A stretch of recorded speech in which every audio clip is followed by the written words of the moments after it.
حضرت حذیفہ بن اسید غفاری رضی اللہ تعالی عنہ بیان کرتے ہیں کہ نبی کریم صلی اللہ علیہ وسلم ہمارے پاس تشریف لائے، ہم اس وقت آپس میں گفتگو کر رہے تھے، آپ نے پوچھا کیا باتیں کر رہے ہو؟ تو یعنی ہم نے کہا کہ یا رسول اللہ قیامت کا ذکر کر رہے ہیں۔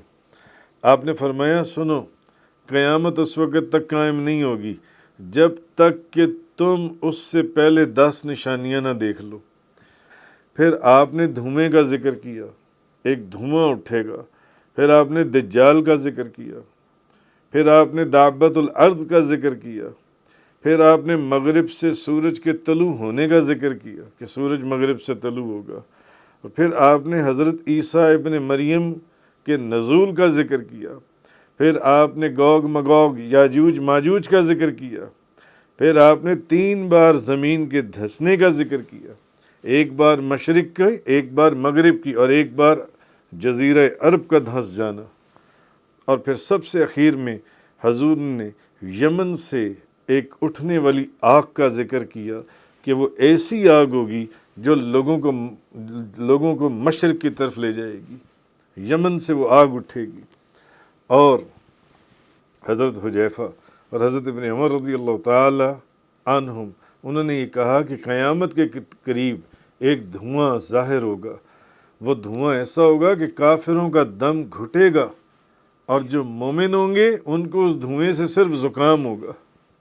اور یہ دھواں ابھی تک ظاہر نہیں ہوا، اور یہ دھواں 40 روز تک رہے گا۔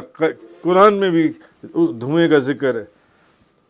فَارْتَقِبْ يَوْمَ تَأْتِي السَّمَاءُ بِدُخَانٍ مُبِينٍ، سو آپ اس دن کا انتظار کریں جب آسمان واضح دھواں لائے گا۔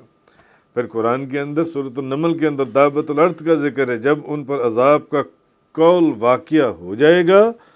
تو ہم ان کے لیے زمین سے ایک جانور نکالیں گے، زمین سے ایک جانور نکلے گا جو ان سے باتیں کرے گا، یہ اس لیے کہ لوگ ہماری باتوں پر یقین نہیں کرتے تھے۔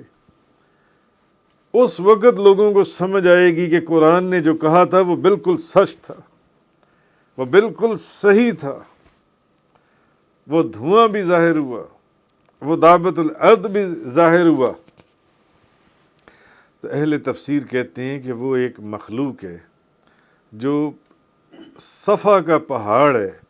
وہ صفا کے پہاڑ کو پھاڑ کر نکلے گی، اور کوئی شخص اس مخلوق سے بچ نہیں سکے گا۔ وہ مومن کے اوپر ایک نشانی لگائے گی تو مومن کا چہرہ چمکنے لگے گا، اور مومن کی آنکھوں کے درمیان میں مومن لکھ دیا جائے گا، مومن کی آنکھوں کے درمیان میں۔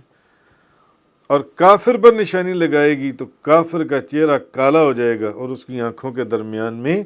کافر لکھ دیا جائے گا۔